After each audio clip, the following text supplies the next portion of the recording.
1 second. Hello and welcome. We're back again with BongaDadaBonga. BongaDadaBonga. BongaDadaBonga. You can hear the echoes, the sound of women's voices.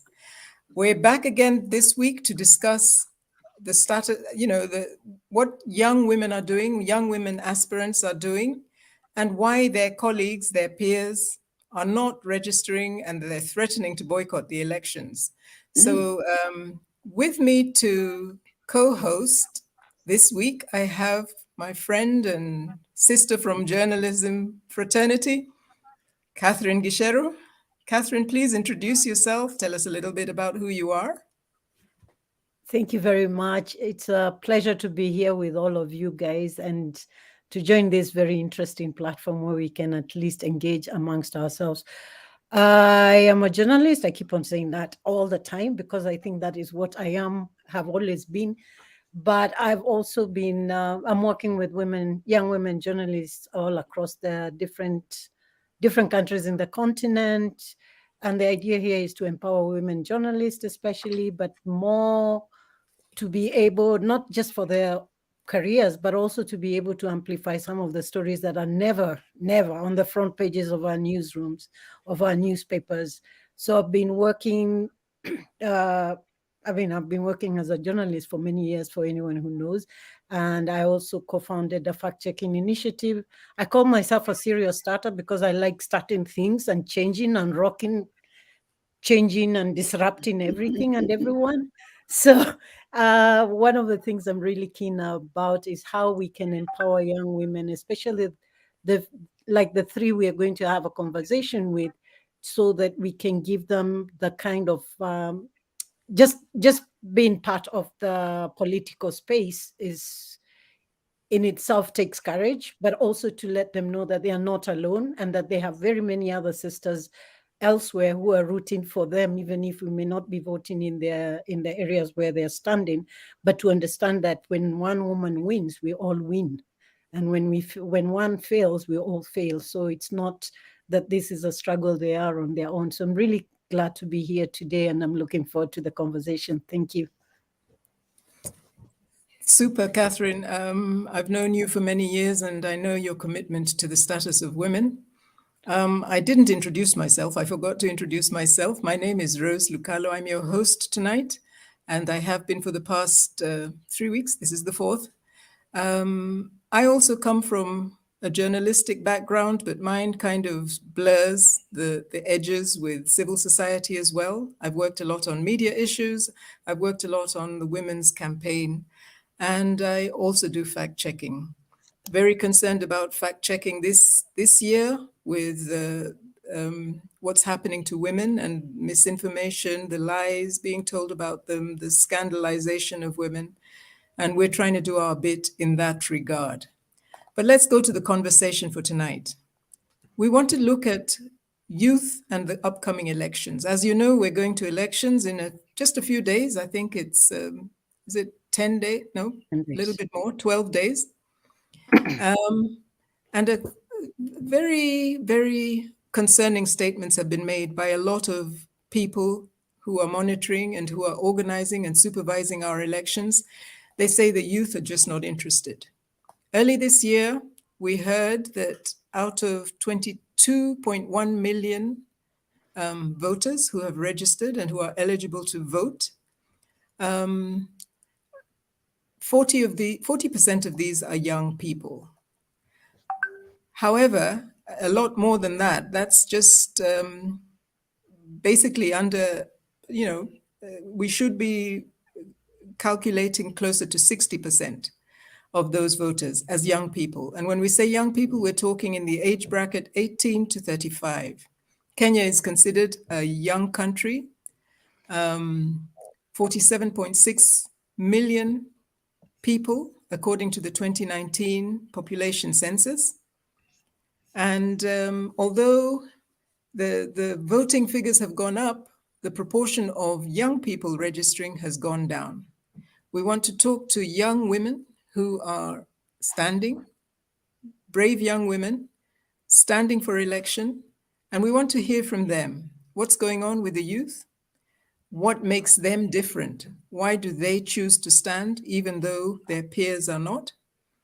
And what their agenda is.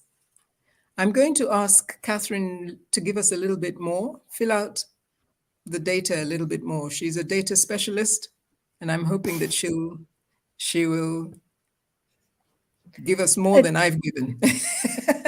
Thank you, Rose. I think the thing which I found when I was looking through the data is I kind of looked at the historical perspective in terms of looking back at how young people have been voting in the last 3 elections. And one of the things which, and I think Chebukati of IABC remarked upon, is the fact that fewer and fewer young, at every election, other than 2000 and I think 2013 is when we almost had almost parity with the Wazés. I call them the Wazés, the ones who are above 35. But it's the fact that fewer and fewer young people are actually voting. And if I'm to, the other thing which was really, really kind of frustrating, if you want to call it frustrating, but really interesting, was that young women, in terms of participation, they may be more, but obviously in terms of election, they don't get elected. But there's a little bit more interest from young women than young men, which I think should be reflected in the registration of voters, but it isn't. Unfortunately, yet again, young women are fewer than young men who've registered to vote. The other thing is also in terms of, and I'll talk about young people generally, whereas we've got a lot more young people interested in terms of presenting themselves to run for office or declaring their interest and trying to get nominated or to run for these offices, elective office, not the nominations. You know, the nominations are not the ones that are set aside just for women, for example. We have a few more, not as many, but slightly more than what we had in the last election. So over time, there's been an improvement, but not significant enough to be remarked upon.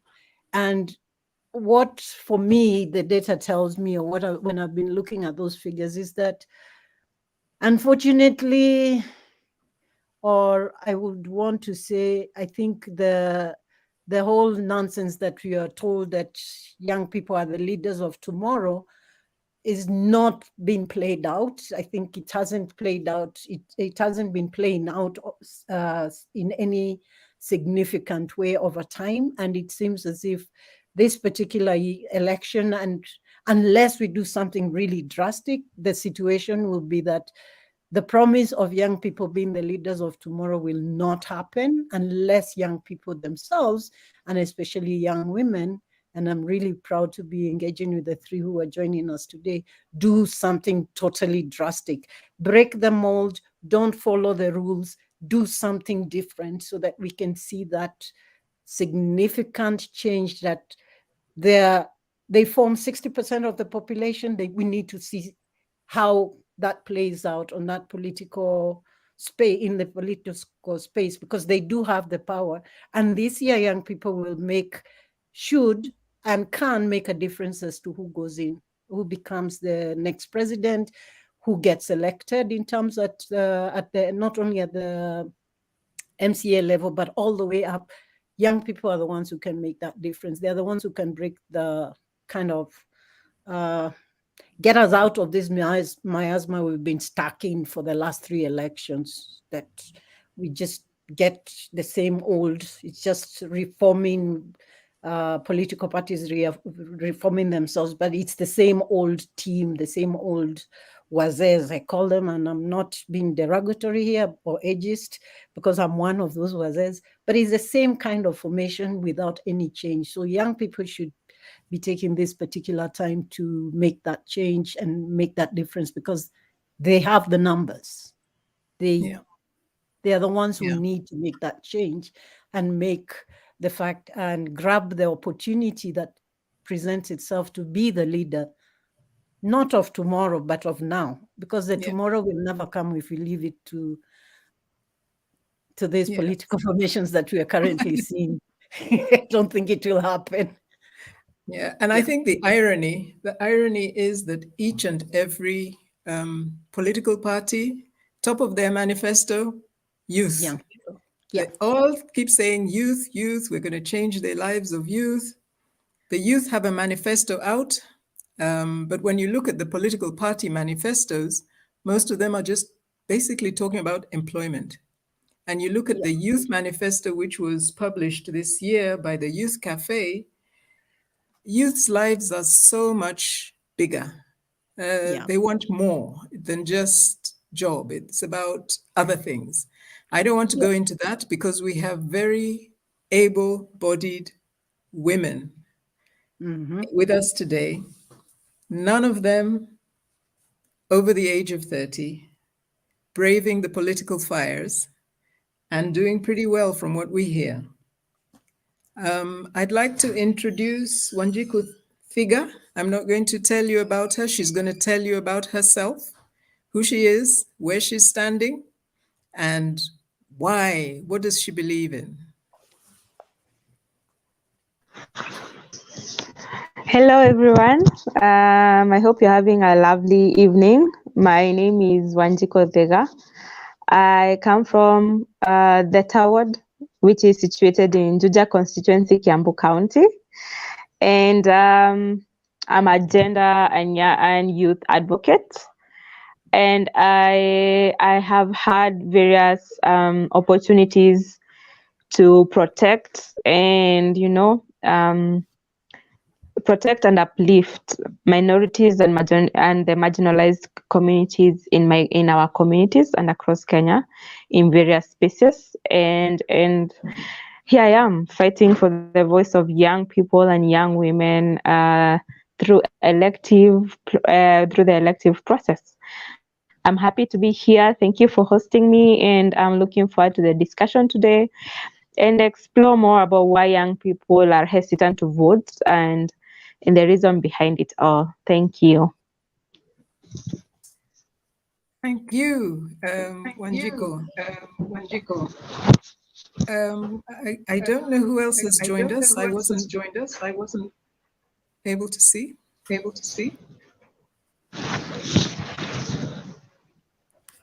Aisha has joined us. Hey, Aisha.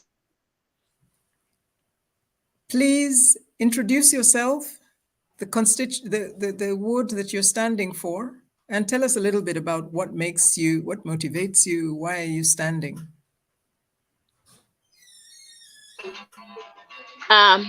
Thank you so much. Sorry for coming in late. My name is Aisha Said Ibrahim. Also a gender expert.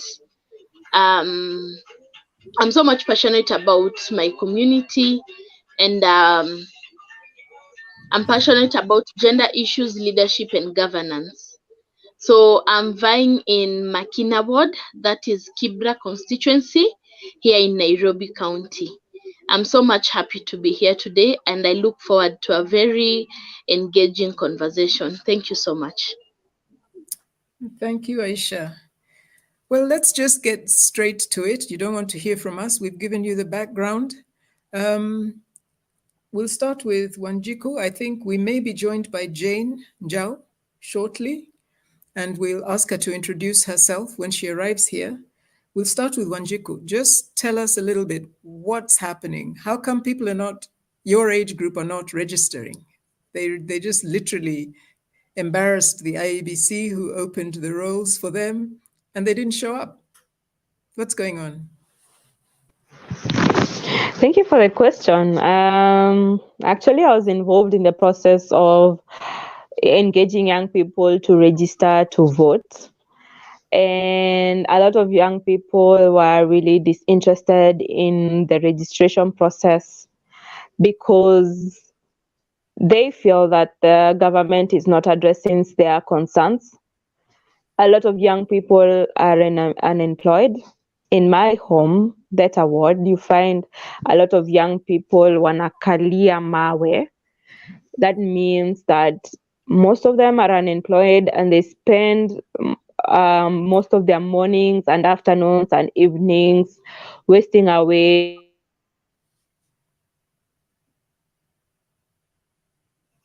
Yeah. Hello. You know, Can the you hear small us? towns in our community. I, Just go ahead. I think the internet is wavering, but it's okay. Just speak.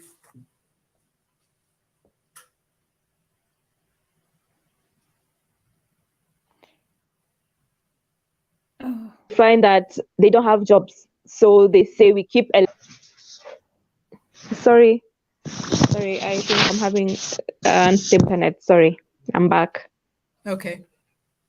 Yeah, so you find a lot of young people find that the government does not take care of their concerns. Most of them are unemployed, and they feel that we keep voting in individuals who once they get to office, they get to go and just sort themselves out, and they do not care about young people. Some of our leaders, we see them after 5 years, after the whole cycle of 5 years is done, the electoral cycle, and they come back with bigger cars, with bigger tummies, with more properties, and still asking for the same seat or even higher seats, and just dish out 200 shillings or 100 shillings. So that sorts just a one-time problem, not a full-time problem for young people. And they no longer trust the government. And I honestly and genuinely understand them.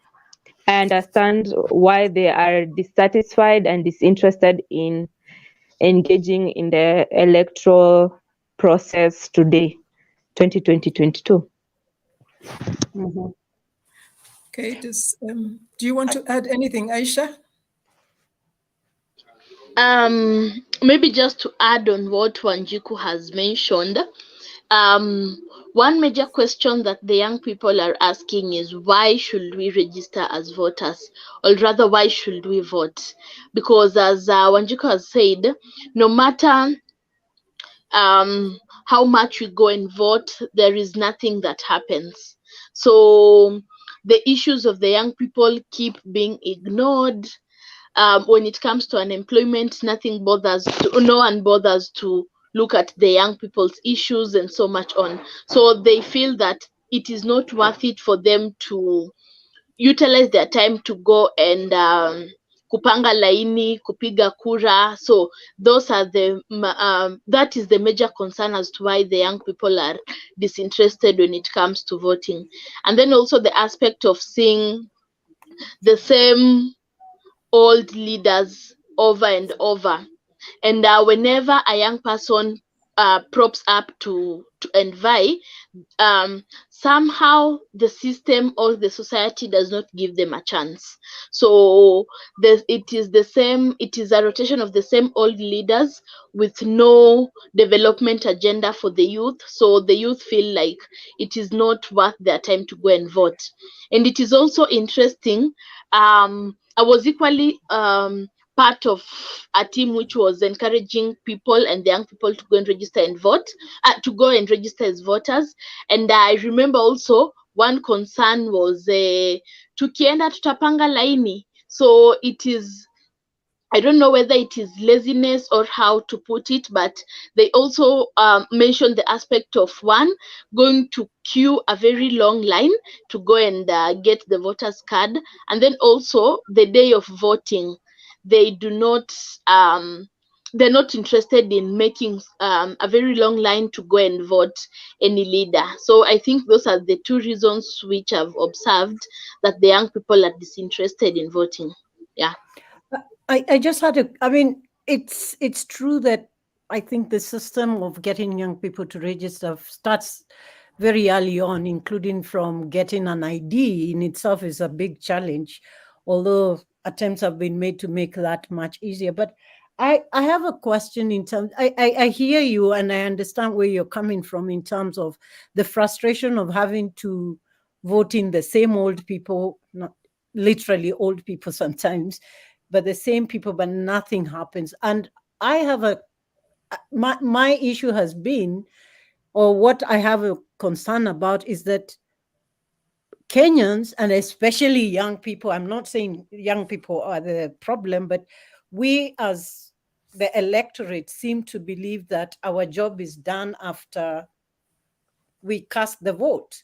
And young people being who they are in terms of the numbers, those young men sitting Kamawe huko kwa kijiji, if you look at their numbers, they're so huge. And my question is, why are we not getting involved in terms of even participating at the local level, where decisions start being made about what needs to be done for us in terms of whether it's accessing services, whether it's those programs or those the development agenda that we want the government, in this case, the elected leaders, to push through to happen. So I've always thought that I've been thinking that we need to not wait, and I'm speaking here not just as not just because of the young people who are who are listening and the young women we have here, but we also need to start thinking what responsibility do we have as the electorate, as the people who vote in these leaders? Because if we don't understand how the system works, we will forever and a day be asking for opportunities. And we've seen the last 3 elections, because I think most of the young people may not have participated in the 2002 election because they were too young. But in the last 3 elections, we've got 60% of the eligible voters not participating, or maybe just a fraction of them participating in the election. And yet, and when you go into the public participation spaces that we are allowed under the new constitution, there are even fewer, yet decisions are being made that impact on their lives much more than me. I've only got 2 years to go because I'm on my way out, unfortunately. But just imagine if young people organized. And my question and my request, and I wanted Jane and Aisha to tell me because the event is the voting day. That's just one day. But for us to make a change, we need to be involved the day after the election. After we know, and congratulations, Asha becomes the MCA, I need to start holding you accountable. And the young people are the ones who have the most at stake and should therefore be engaged. How do we get young people to be engaged at that point and not just wait until 5 years later a new election cycle? Because the responsibility doesn't end the ballot, it continues long after, and continues until the next cycle. That is where things get changed. In between an August 8 or an August 9 and another August 9. This is where we need to go. How do we get young people to get involved in that period? And if we were to get them involved, how would it look like? And I'm asking this because I know you've been campaigning, and I really love some of the stuff you guys have been doing in your campaigns. And I've been asking myself, this is one person, and I'm not vouching for all of you, or necessarily I'm not voting for any of you because I don't live in your constituency, but I'm really encouraged by what it is that you've been doing, trying to engage people.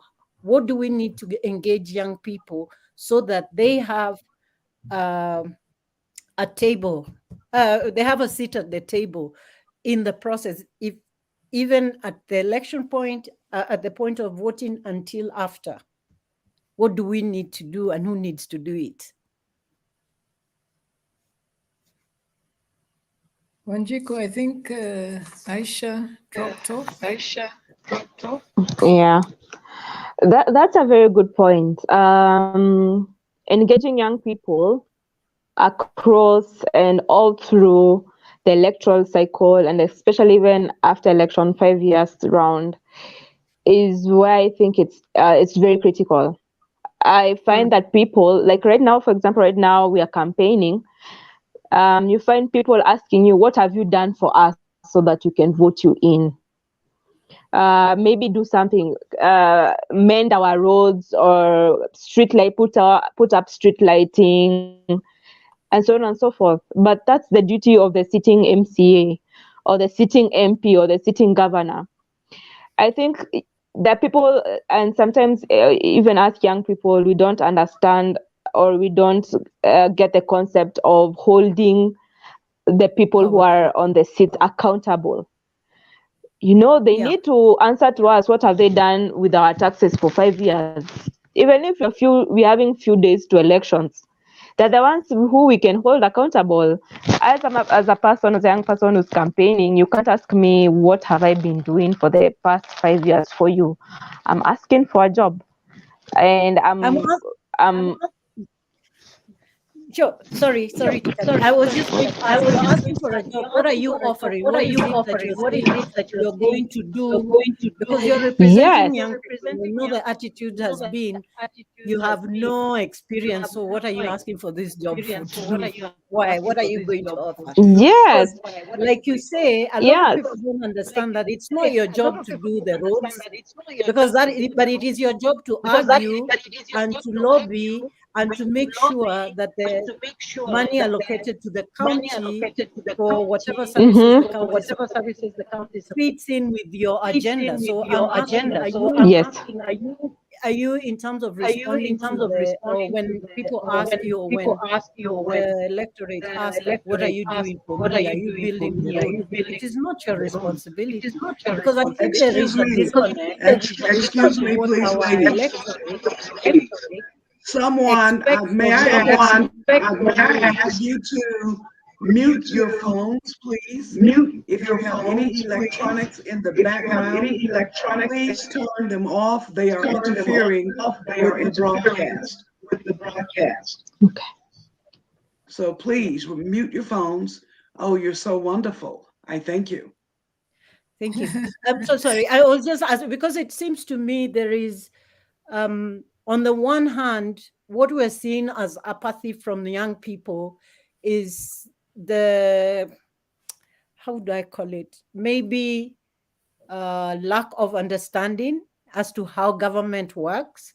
And therefore, even in terms of being active, I know you guys are, but holding power to account, demanding for things to be done for them, not expecting to be done. Maybe there is that kind of a disconnect, which is why, unfortunately, it feeds into this. Why should I queue for and vote for somebody who's not going to do anything? The apathy comes in because of that. So my question to both of you is, what do you think you can do, or what are you doing to try and get young people like yourselves to understand the fact that you get elected doesn't mean you're going to be coming back with a big car and a big whatever, because you say you're committed to making a change. What is it that you are intending to be doing, and to bring other young people along with yourselves so that they can see that public service or being part of the political space, they have a right to be there. You have a right to be there just like they do. And that is where you can make a difference. What are you intending as Asha, as Wanjiko, to do to get young people involved? Asha? I think one of the major ways which I've seen it work on my side is basically engagement and just having conversation with the young people, explaining to them, like you've said, the moment in fact, what I always tell them is, I'm asking for a job. Yes, and I'm asking for a job to be your representative. And I think I've also noted that a lot of civic education needs to be done to the people. And it's not only the youth, but the general people, because you will find a person expects you to do things which are not even in the jurisdiction of an MCA. Yeah, so one way which has really worked for me is basically ensuring that I engage them, I explain to them the roles of an MCA, how it's done and all that. So that has also worked. And also I have used my social media to basically just have a conversation around this seat, this leadership and governance, and the MCA seat, and how the representation, legislation, and oversight is done. So I think for me, it's basically engaging and explaining to the people. Yeah. And I'm sorry, I forgot to mention, when you asked about why the young people are not interested in voting or even taking a voter's card, I come from a minority tribe in Nairobi. I'm a Nubian. It is a marginalized ethnic tribe in Kibra. So, for example, it took me 1 year for me to get my identity card. So it has also hindered so many young people from the Nubian community, and also a community coming from the border of Kenya, Uganda, Kenya, Tanzania. So it is also a hindrance to so many young people who are not able to get the identity cards due to coming from a marginalized ethnic community. Yeah, thank you. I found it very interesting also that when you talk about having to queue, I've never heard that. And I'm wondering, are we perhaps overlooking a change in the expectations, the culture? There's a lot of, there's a shift to service and to having things on demand, because I've never heard anybody complain about having to queue before. I mean, it goes with the territory. Everywhere in the world, you queue and you vote. So it's very interesting to hear that as a complaint, actually, and a constraint to voting. Maybe it's the thing about instant gratification, because Exactly. I think we've got a generation that we're talking about, and the Aishas and the Wanjikos, they are the ones of right now, today, now, not tomorrow, not waiting. So there's the immediate gratification. Exactly. You don't want to take time to do things because, and the other thing is also, why should I wait? I mean, we have services or we have technology that should make this possible, that I don't wait for 2 hours or since 5 o'clock. So I think there's that whole concept that on the one hand, we have certain promises made by governments and electoral management bodies, and on the other hand, we're still doing analog. So we are digital on one side and analog on the other. That's a very unequal stool, as it were. If you look at it as a stool, it's a very uneven bench. So I guess that's one of the things. Yeah. But I was really curious about something that Asha said, and that's the issue of what was I? Sorry, guys. That's the whole issue about when you're talking about how you're using social media and trying to use social media. But I was really when I was trying to figure out, like, one of the challenges, and I think you spoke about this in the last program when you're looking at women. Why is it that young people are only going for what I call small seats? We're not venturing beyond that. What is the reason for that? And I know money is one, because we've commercialized politics. You have to have money. It's like a business. But I was also I just wanted to hear, I want to hear from you.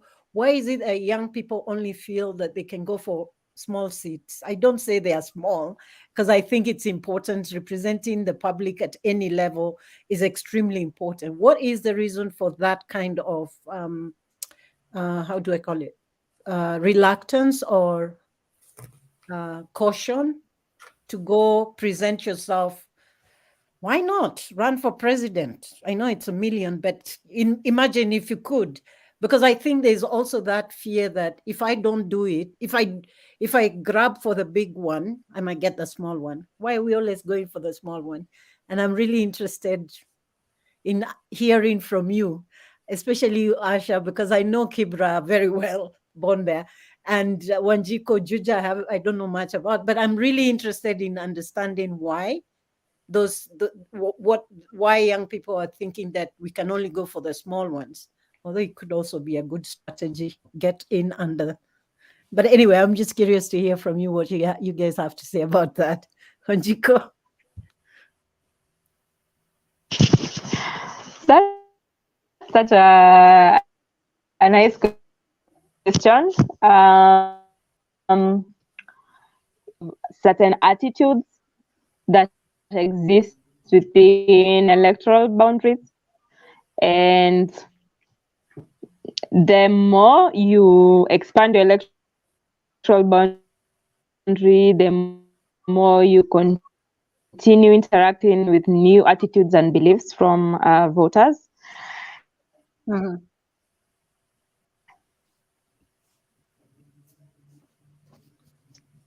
Yeah. I think she's having signal issues.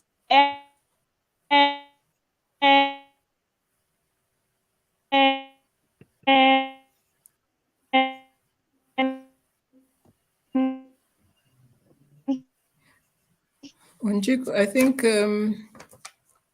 let's Aisha, please just jump in. I think if we can mute Wanjiku, she's having a problem.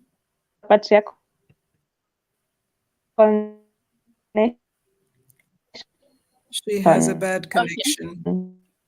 She has a bad connection. Yeah. Go ahead, Aisha.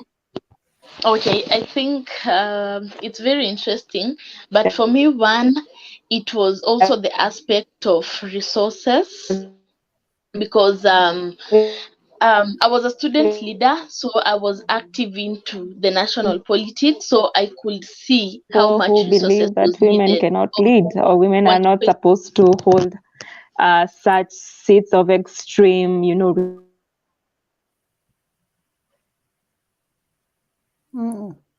I think if we can mute Wanjiku, she has a bad connection. Maybe we can come back to her when it's stable, a bit more stable. Go ahead, Aisha. Yeah. So number one factor that made me go for the smallest, though it is not the smallest, and I'll It's not the explain smallest. why. Yeah. Is because of one, resources. Like, I could not imagine buying the whole Kibra, 5 wards and everything. Yeah, so that's why I resulted to go for the MCA position. And then another interesting reason is because I felt, because I'm vying where I was born and raised, it will give me a better feeling representing the people where I was born around. Like, this is where I grew. The challenges are hands-on. Like, if it's about water shortage, I'm experiencing it till now and all that. So I also felt like it was a good opportunity for me to start with a ward, because the challenges they're what I'm going through right now, and I felt like as a leader, it is what I could I can better solve the challenges better, yes, as an MCA. And then also, when I look at now the larger political sphere, I just felt, for example, if I vied for a governor, I'm vying using a political party. There is no way they could give me an opportunity or the tickets. Yeah, so I also looked at that, because yes, vying for governor Nairobi, we have other people who also want the same seat. They've been in this leadership and all that. So I just looked at all those factors and I decided to, because I really want to serve my people, I want to represent them, let me start here. And then I was also looking at maybe I start and then I raise, I go, having learned, having gotten the experience, how things are done and all that. Yes. Great. What has been the reception to your campaign? Because if let's say when you win, you'll be representing all ages, even though you're a youth candidate. So what has been the reception to your campaign, to your message, to your promise, among different groups, and even beyond your minority? You speak of yourself as a minority. I don't know if the community where you are is homogeneous, or is it one community? I think Kibra is very mixed. So you have to talk to multiple ethnicities, multiple age groups. What has been the reception on the ground? I must say I've gotten mixed reactions, because most people were amused, because this is a child we've seen here growing, going to school here, and now she wants to lead and become an MCA. And it is interesting that even the one who is the current MCA is very old, above 55 years. So people are used to very old leaders, and now here you're a very young girl and you want to vie. And I've even gotten, of course I did my posters everywhere, and then now I started walking to people. So everybody's like, oh, you're the one vying. Kumbe, you're a very young girl. Because maybe the post maybe the poster projects maybe an older woman, maybe, I don't know, but that is some. And it's sad that I've even gotten some reactions like, now you're very young to lead people, give yourself some time to learn how things are done, because again, I'm also vying against very old opponents, above 50s, above 60s, Yes. so I'm told, no, you're still young. You're still young. You should, you have a good manifesto. We like your confidence, how you express yourself, but no, you can still wait and give other people a chance, and then your time will definitely come. So I've gotten that, but I must also say that I've gotten very positive feedback. People are saying we've given the old people the opportunity and they've not served, so let us also try young leadership and all that. So for me, I've gotten mixed reactions, but of course I still remain very optimistic. Before I ask Wanjiku to come back, she's going to try coming in without video and see if it helps. I think sometimes we forget that the first leaders of Kenya, the independence leaders, were all in their 30s and 20s, and they led the country they were given the reins, they were freely given the reins, and so it's a good bit of history to reflect on. Wanjiku, tell us, why are you standing? I mean, the youth are boycotting. The youth are boycotting. You're standing. And what has been the reception? Thank you for that question.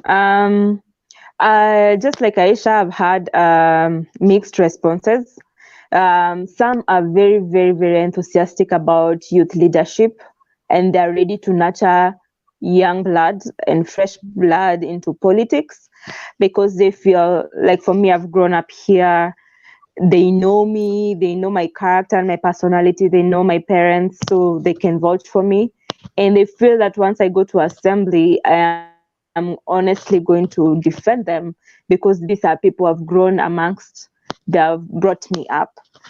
Some feel like I'm a bit too young, and they really think I'm unable to bring development in my home. But we tell them, and what I tell them is that I've gone to school for this. I have experience about development. And the best thing about me is utilizing my education for my home, to build my home. So I'm asking them just to give me, to vouch for me and give me an opportunity and chance, so that they can see what I can do for them. And I assure them of my love. I assure them of me defending them, because these are my parents, my neighbors, people who brought me up in church, who taught me. These are my teachers. These are women I went to represent my mom in Chama when she was absent. So certainly there's love, and there's, respect and protection that I will offer them. And yes, there are older opponents who have not only just vied once, they're coming in the second and the third time, and they feel that this time round is the opportunity, and they are telling you to relax. And some even went ahead and convinced me, they tried to convince me to step down for them and bring the youth vote to them. But I feel like as a young person, I am honestly tired of asking, begging, and asking older politicians to support us. It's a job even we young people can do. And I honestly believe the MCA role should be a platform to mentor and nurture young leaders into, bigger electoral boundaries, like the MP, the gubernatorial, the senatorial seats, and even the presidential seats. And I am asking for them to just give us the chance so that it can even be a more even playing field, because there are older politicians with more money, more more abilities to woo voters, unlike us young people. But what young people we are selling is hope and honesty and transparency and accountable leadership. Yeah. I like your oh sorry, there's an echo here. Uh, I was just thinking in terms of when you're talking, I was thinking about when both of you are saying that people are saying you're too young, you need to get some experience. And it just brought to mind what is going on in Nigeria, where there's this whole movement. Young people have decided we've had enough of wazes. So they've come up with a campaign. And interestingly enough, quite a number of young people have actually started getting themselves on to be put on the ballot, and the campaign is not too young to run. And I'm in what you're telling me, I'm just saying maybe it's time for Kenyan youth to say we are not too young to run and start campaigning for your right to be heard. I am just curious about something. Since it's you two are saying you're not waiting to be given an opportunity, what do you think should be or we could do? And here we means young people as well as old people, as well as people who are interested in supporting young people. What needs to be done to encourage more young people to actually participate, not only in electoral offices, but actually in the whole governance issue? Because you're both of you are working with young people in your communities, but now you're intending to talk to the whole community, you're going to represent them, not only young people's issues, but our whole community's issues. What needs to be done and how can we do it? I'd like to hear your suggestions from, because I think you understand the challenges, but we can't wait.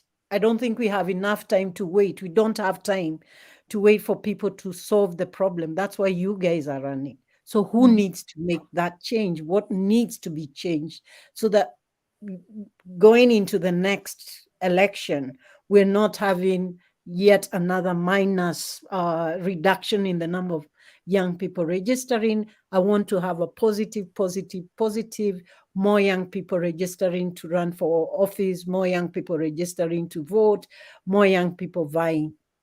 What needs to be done or what can be done? Asha?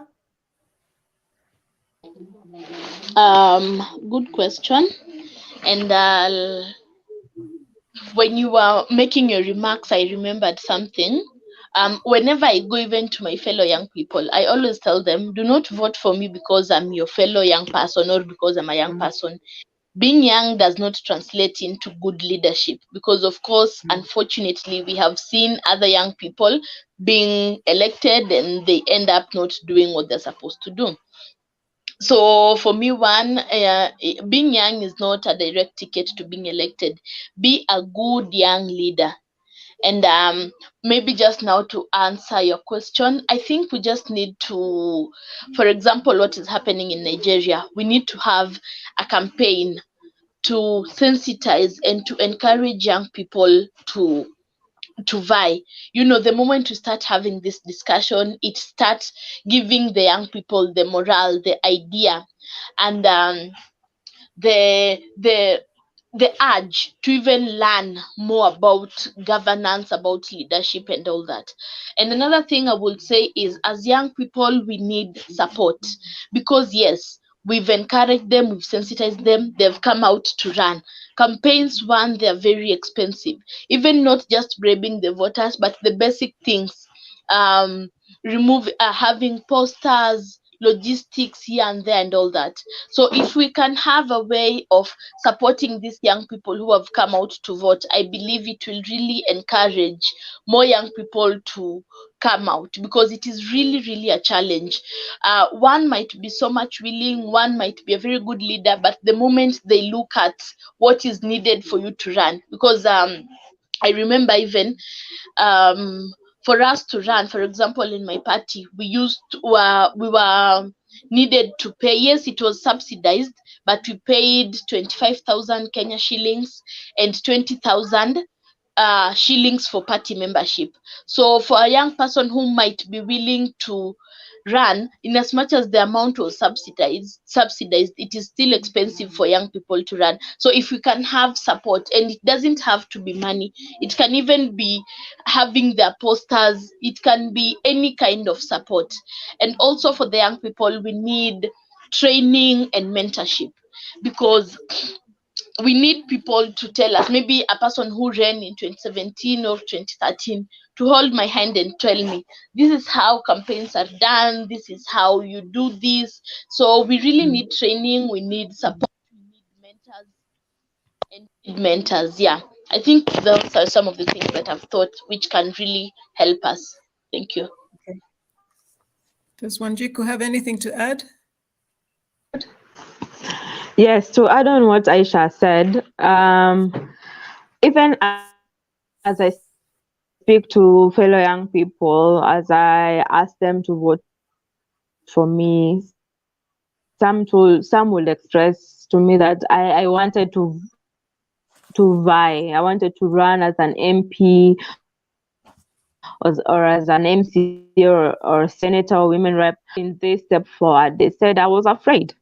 So fear also is existent about among young people, and I think this can be curbed by them seeing other young people doing it.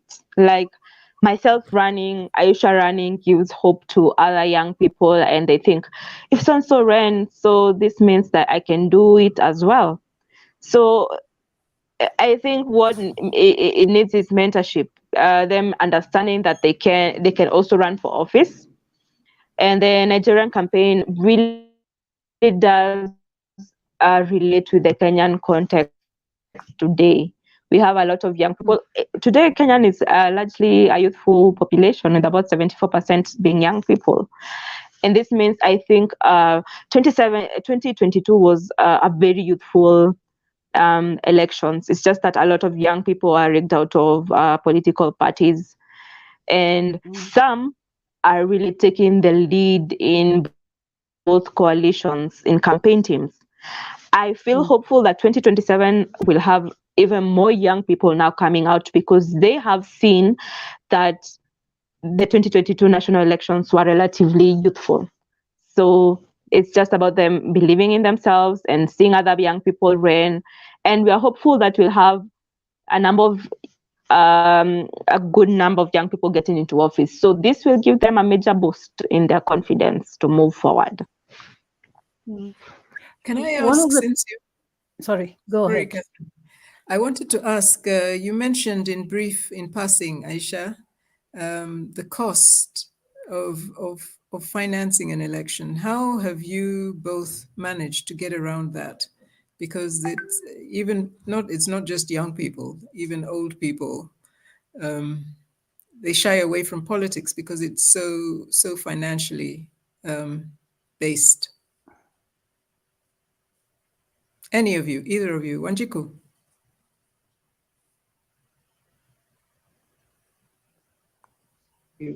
Yes, I agree. Running and vying for a seat is, if I compare myself to older candidates, I think they are facing more demands. As a young person, people look at you and say, okay, we can see you're just trying to bring yourself up, but you have to do something for us, leave something behind, because the Kenyan voter is used to, something small, or a leader leaving something small behind so that they can see I think it's a way of showing strength and power and ability to lead. So provision has to follow with leadership. But myself, I've been mobilizing from my friends and family, those people who have seen me in the leadership space before, and they see how I'm able to articulate and represent and offer, I think, maybe oversight on projects for young people. They've been able to come forward and support me, and also just trying to mobilize resources from different institutions that are providing support for young women. Although I'm not able to reach all of them, just one or two organizations have been able to support me, but that's how I've been doing it. But I've also been spending a lot of time just walking, because transport and fuel is expensive. That means that I walk long distances to campaign instead of using a boda or a personal vehicle to campaign. So there have been sacrifices, great sacrifices. And like, for example, right now people have campaign vehicles going around with a public address system. I don't have that. And that is a sort of a detriment towards my campaign. But once I'm able to reach wherever I'm able to, I just tell them I don't have resources to do this and that, but I'm able to articulate and represent you in Parliament and Assembly. So there are things that we forgo, and there are things we're able to do. So yeah, where I'm able to come through, I'm able to, and where I'm unable to, I'm unable. But yeah, that's it. Yeah. Aisha, do you have anything to add? How do you get around financing? It's almost similar to Wanjiku's case. And it is sad that the moment you declare that you're vying, you start being called to so many harambes, funeral, somebody is sick, you're being called. I mean, you receive a lot of phone calls, people asking for help. So it's really a challenge. And my case is similar to Wanjiku, mobilizing from friends and family to get support here and there. Yes, but it's really a big challenge. And the expectation from the electorate is very, because they use the moment you're vying, you have money. Yeah, so the expectations are so high. But of course, you just explain yourself. It's a challenge, but we keep on moving. Yeah. I think we're going to towards the end of the show, the hour, but we are, those who have time and want to stay, we're going to have a bit of a backstory, a backstage conversation. We'll continue with our guests in the studio for as long as they can stay with us. As we wind down the hour, what would you like to say before we close the hour out?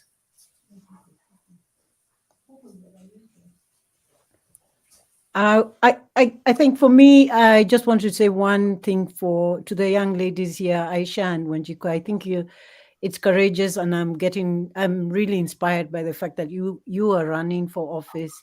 But one of the other thing I would also want to say, that irrespective of whether you win or you lose, I'm hoping that you do win, but I'm hoping that whether you get elected or not, you don't lose that fire to try and change your communities because just by telling people I don't have money, vote for me because I can articulate your issues.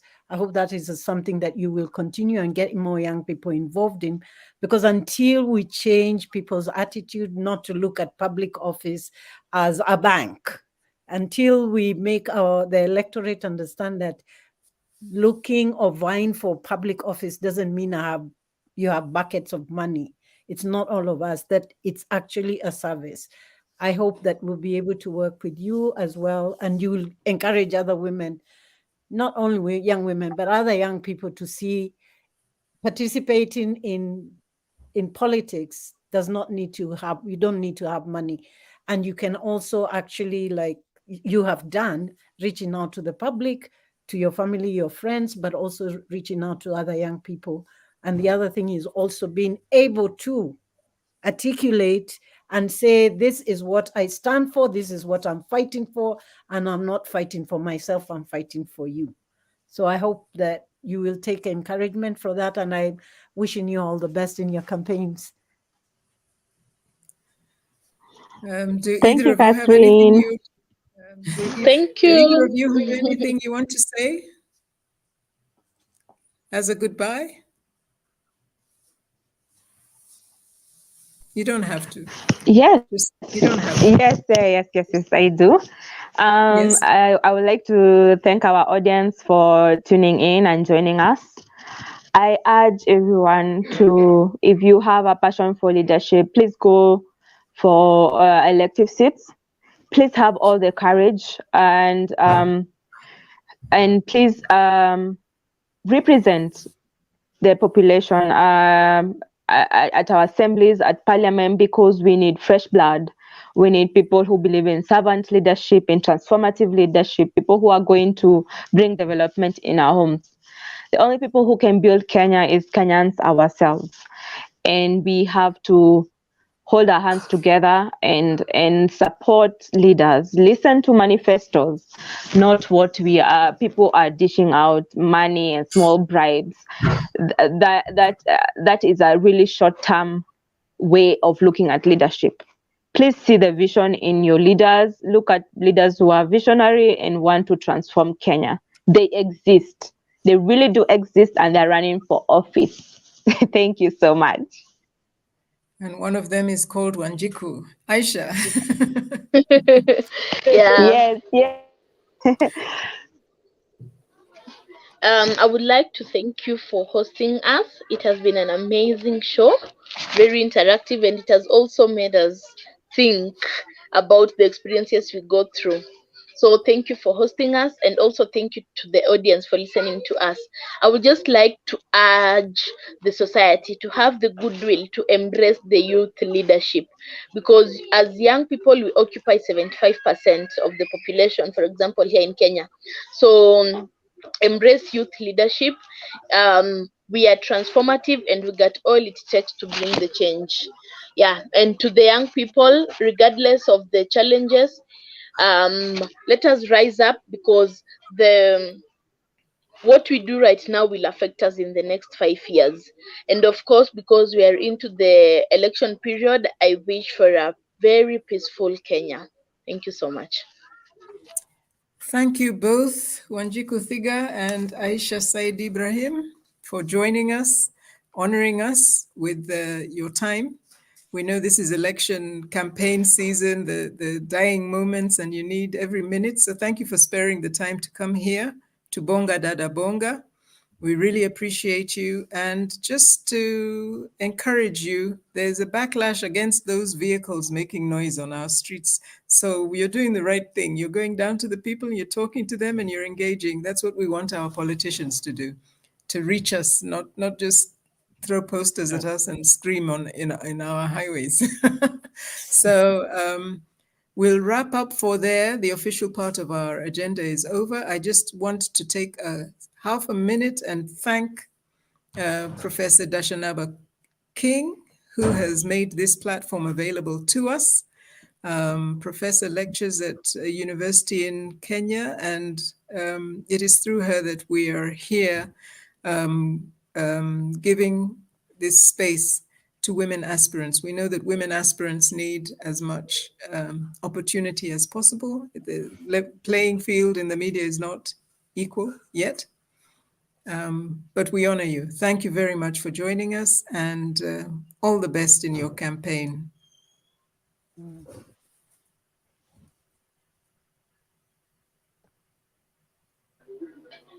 Thank you.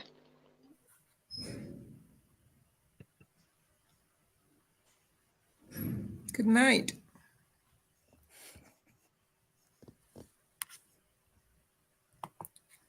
Hey, Queen Mother.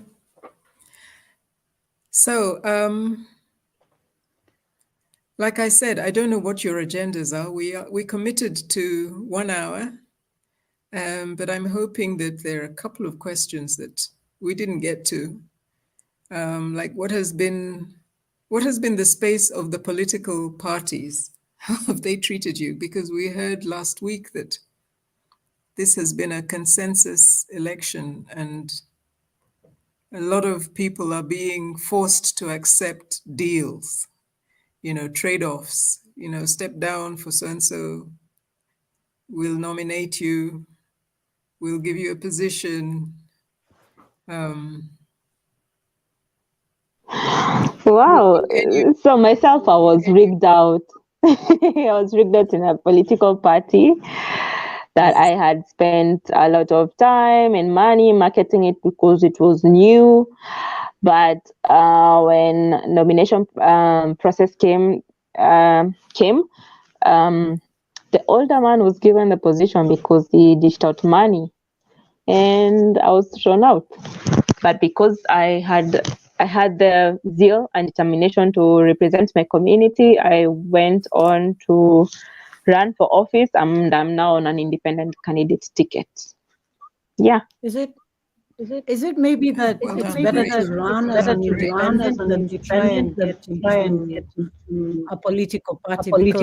Because it seems that since 35%, only 35% of people who are young, actually, as per the constitution, 18 and 25, register political party members. And these parties tend to get married, divorce every election cycle. Is it maybe a better thing to run as an independent than to run as under a political party? What has been the experience that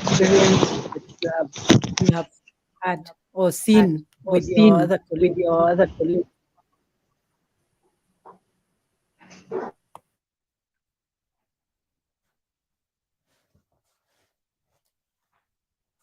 Aisha?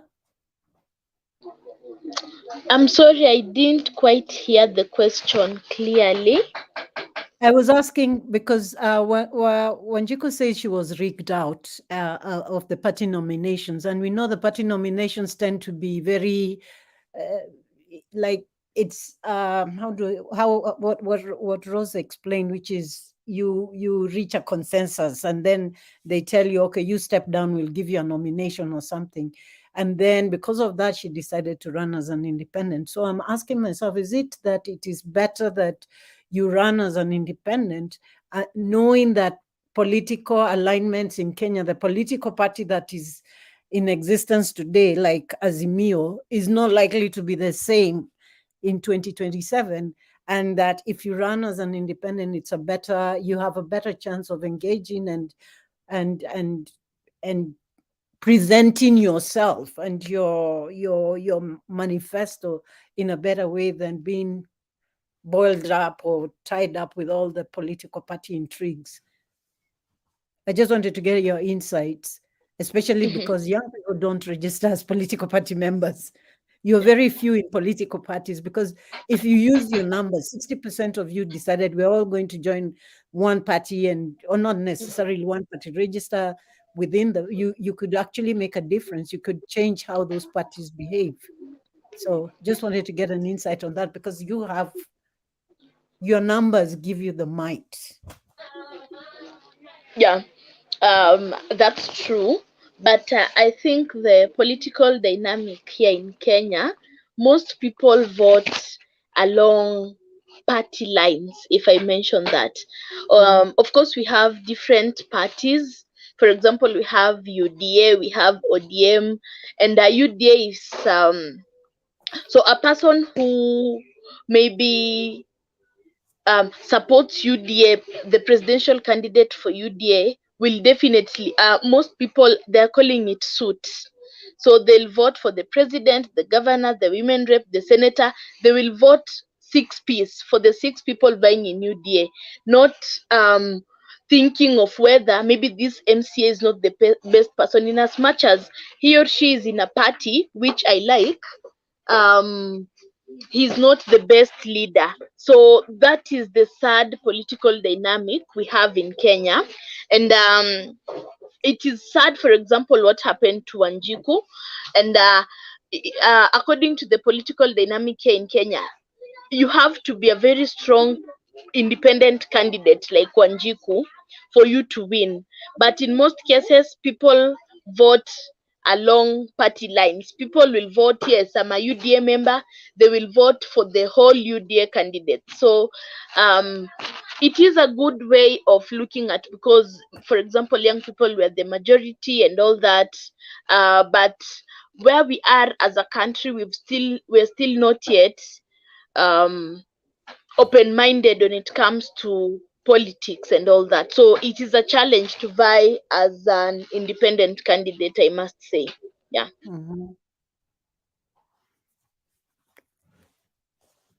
I mean, you know, until we change the way things have been done, and for me, that is where now I feel as if we need to get away from how things have been done and try and change things. Because unless we do that, I'm not seeing how we're going to be, or how young people are going to actually break through. Because, like you say, it's true, people tend to vote along party lines. Sometimes it's not even party lines, sometimes it becomes ethnic or community lines or whatever it is. But young people I mean, the young people are the ones, like you say, you keep on saying you're the majority.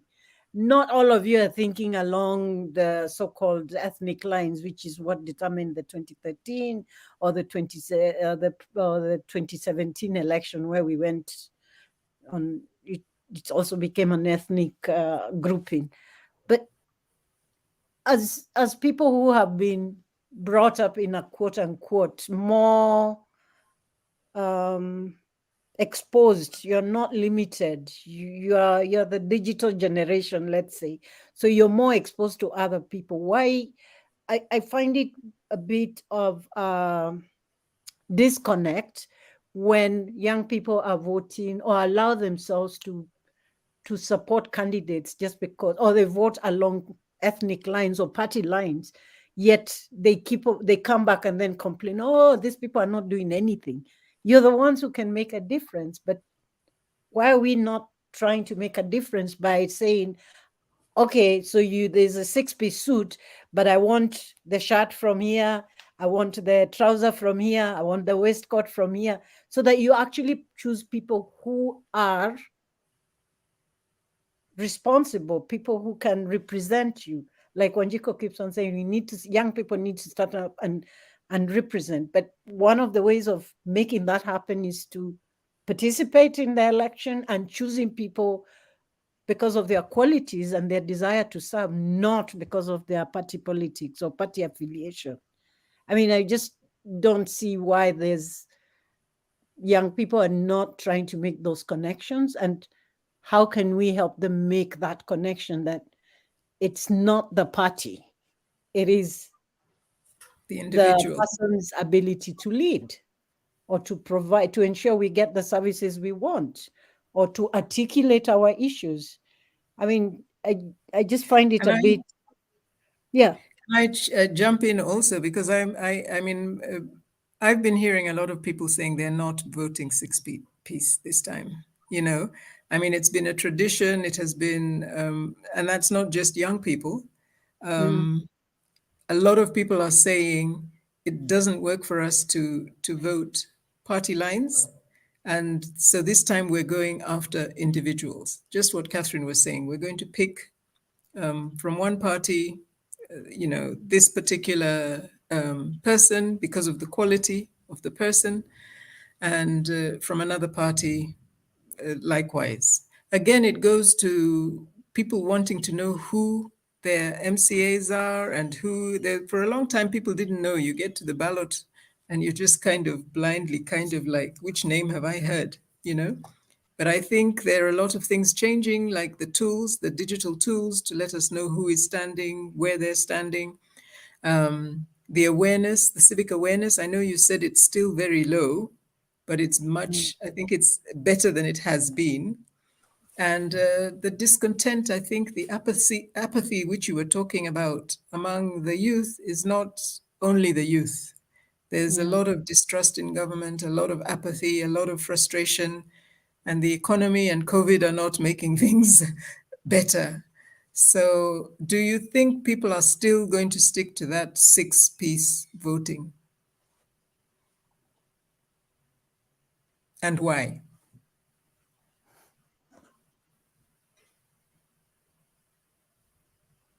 Asha, you're in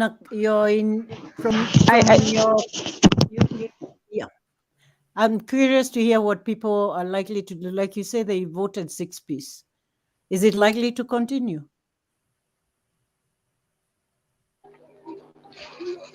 No. I can say that we have seen progressive change towards the 6 piece to now people are now saying, in fact people are saying a Swahili word hatuvai suti raundi hii, like we're not wearing a suit this time round, like we will not vote in the 6 piece pattern. So it is great that we are seeing Kenyans voters now looking at a different perspective. Yeah, so people are not really, have really changed their mindset, and people are saying that right now we will now look at an individual. Yes, so the narrative is changing, and I believe it has been caused, of course, by the hard economic times, poor leadership and all that. So people have started having that conversation, because in 2017, 2013 it was more of a suit in most places, but now Kenyans have seen that it has caused more harm than good. Yes, you just vote for a person because he's from a particular party and all that. So yes, it will still play a role, we cannot overlook that, but the conversation, you can even hear the voters saying, no, round here we are not going to do the suit pattern, we will vote for an individual, which is a very positive thing. And we hope that going onwards with the conversation, with the engagements, with the sensitization, people will become more liberated to even stop voting from ethnic or tribal pattern. Yeah. Let me, Wanjiku, I mean, Wanjiku, do you want to Yeah. add anything?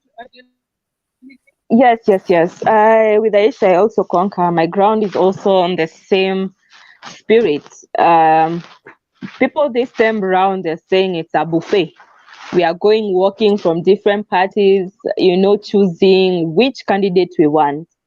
And I'm glad that they have learned it's not about a party. When you choose, you're choosing an individual.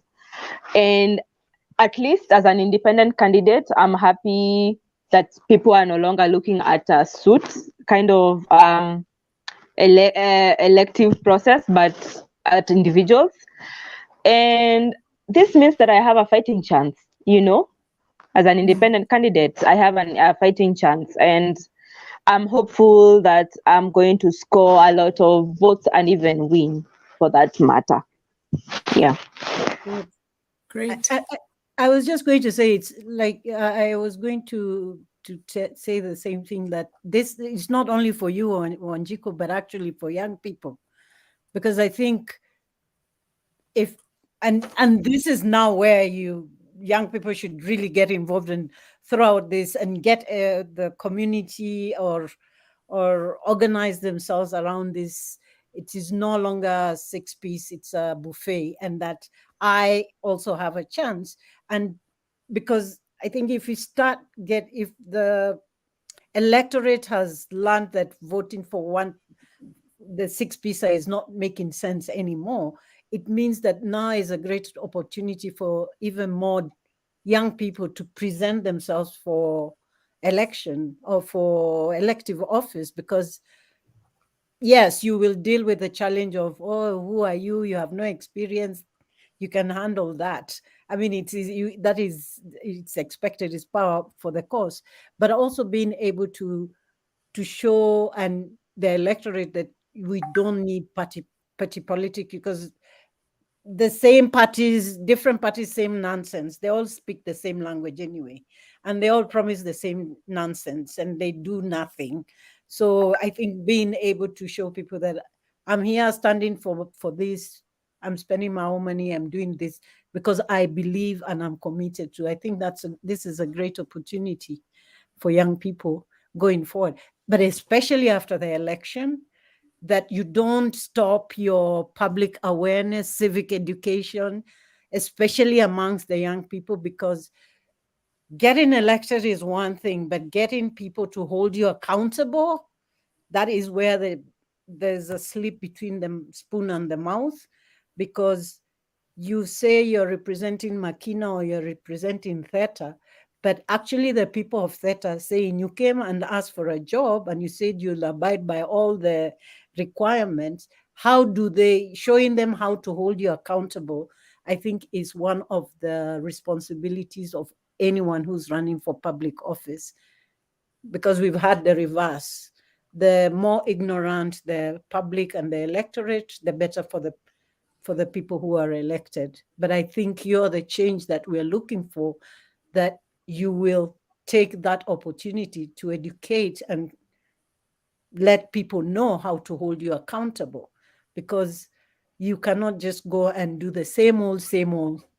I think that is now where the difference is. And that is where, for me, I see humongous opportunities for young people to flip the narrative and to flip that script that we've been fed from time immemorial. And that is when you become the leaders of tomorrow. Sorry to say, you become the leaders today.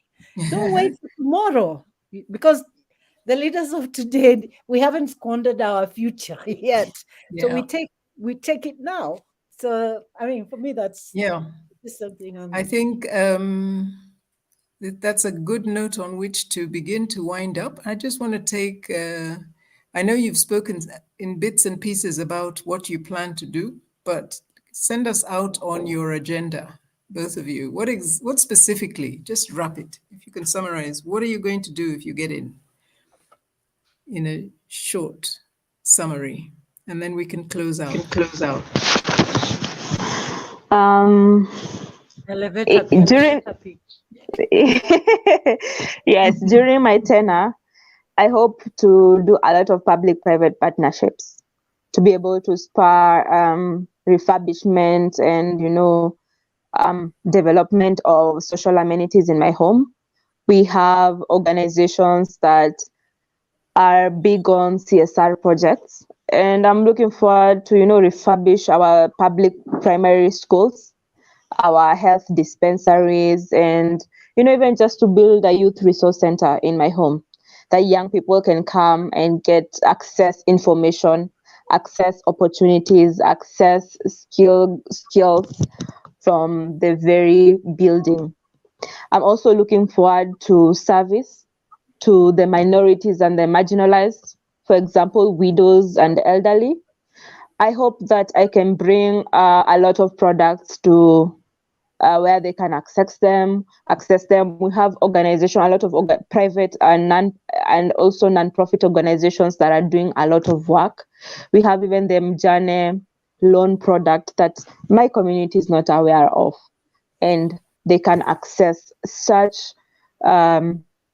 projects that can spur development and growth in personal lives.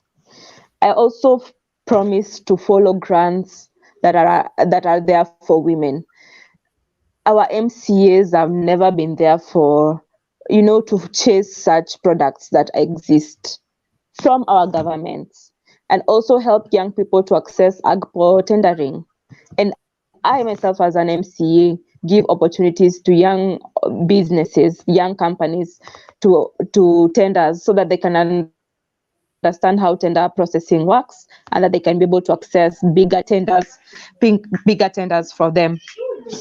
So, and also, I look forward to inspiring infrastructure development in my home, ensuring that our roads are all-weather roads, and that now you'll be pressed, and ensuring that our roads are all-weather roads. Okay. For me, that's it. And I promise that I'll be having a day where I'll be taking the most improved students to have a day with their MCA, so that they can see how an MCA runs their day, and so that they can feel that this is something they can aspire and as well grow into and achieve as well, so that more young people can grow believing in themselves, and we can have more youthful leaders in our community. Thank you so much. Excellent. Aisha,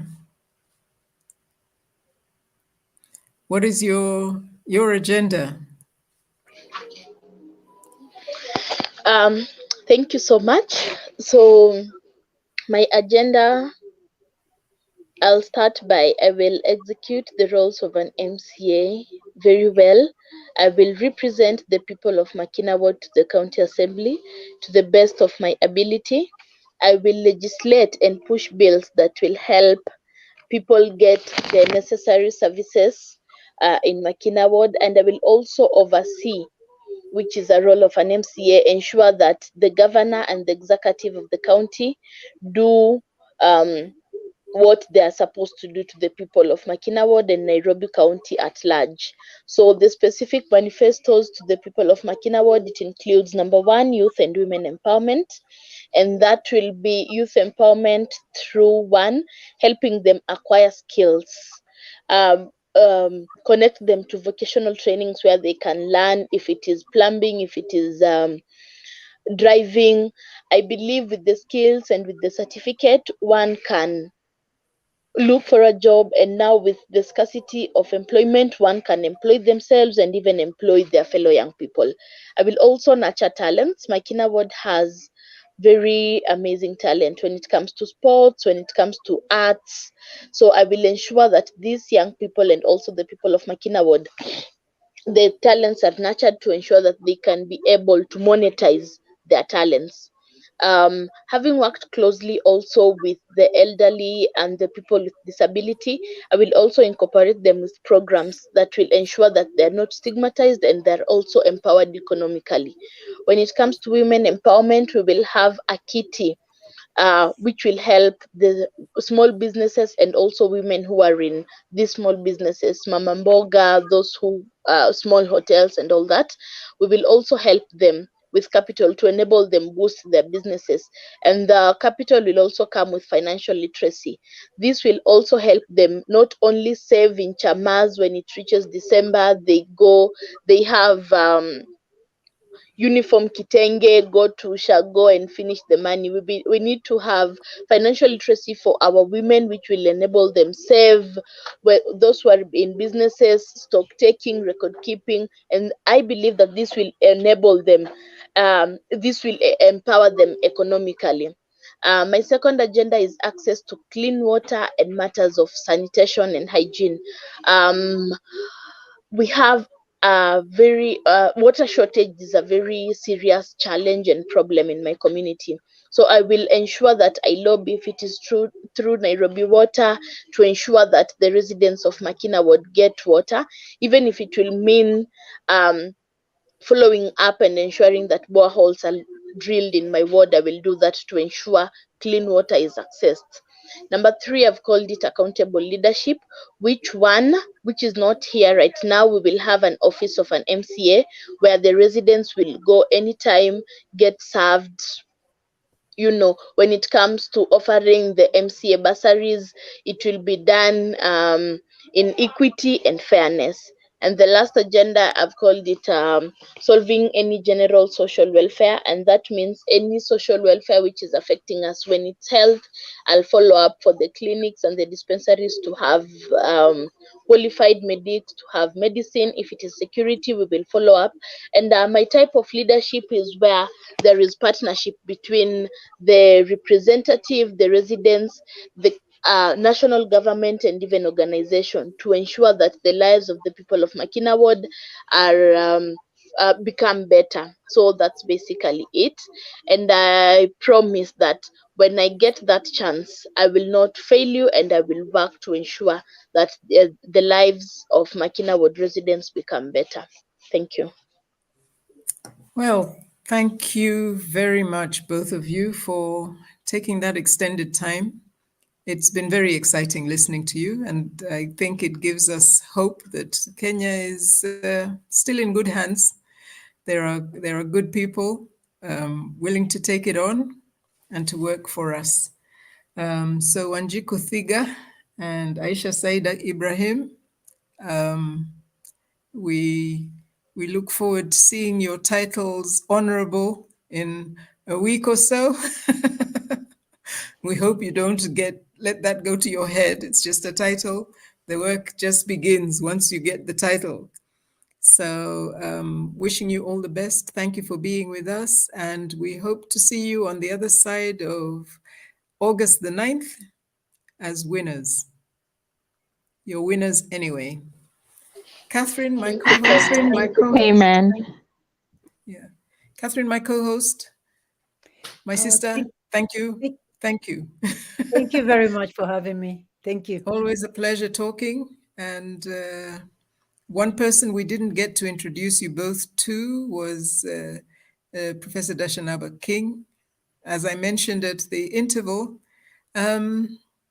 she's responsible for this platform that we have. So I think if she can show her face for a minute and say hello. It's a beautiful evening. It's been a great discussion. I am so fired up. You know, I was thinking about leaving Kenya and going back over to Ghana, but I don't know. After being with these two young ladies, I'm ready to get behind them and push them as far as they're going to go. Thank you, ladies. Thank you so much. I'm so glad you're here, and you are what we need, and I am here for you. Thank you. I'm here for you in the way that I can. I love you. Professor. I appreciate you. And you stay the course. No matter what, stay the course. Because even after the election, there's even more at the table to receive. Because I see now in this discussion, I've learned where the future of this country really lie. So we just got to get you guys in there working and get you trained and get you encouraged and get you elected. But we do need to let the people understand what the offices are about, and also more of what you can do and will do. And let's see what we can make happen between now and the next 5 years. Thank you very much, Professor King. With that, let's say good night from BongaDadaBonga. Thanks so much for joining us out there, and we wish you all the best. Every Thursday, every week. Thursday. We'll be back again next week. Live at 7 p.m. Click on 7. Facebook.com, BongaDadaBonga, Facebook.com, BongaDadaBonga. Bonga. Okay. Good night. Thank you. Good It's night. a great night. Good night.